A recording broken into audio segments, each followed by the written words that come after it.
меѓутоа проблемот со намалениот број на студенти станари, мислам дека е многу очигледен, доволно е само да видиме во која состојба се наоѓаат студентските домови, ќе ни стане јасно зошто студентите не сакаат да живеат во тие домови. Дополнително сметавме дека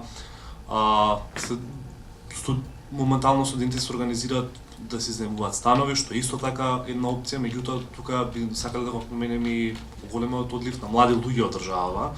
Така да мислам дека е едното поврзано со другото. Мислам ако повеќе сме имале повеќе студенти во главниот град, логично е да имаме и повеќе студенти кои што би престојувале во овие студентски домови. Меѓутоа со намалување и на бројот на млади лица кои што се оцелуваат, односно зголемување на бројот на млади лица кои што се зголемуваат, меѓутоа и катастрофалните услови кои што се наоѓаат студентски домови, се намалува бројот. А дополнително укажува и фактот што има ситни интервенции во домот, меѓутоа нема вистински инфраструктурни решенија кои што навистина би го подобриле подобриле состојбата, така да мислам и јас да сум на место на било кој студент кој доаѓа навор од Скопје, кога ќе ги видам во кој состојба би требало да живеам, мислам дека секој човек не би сакал да живее таму.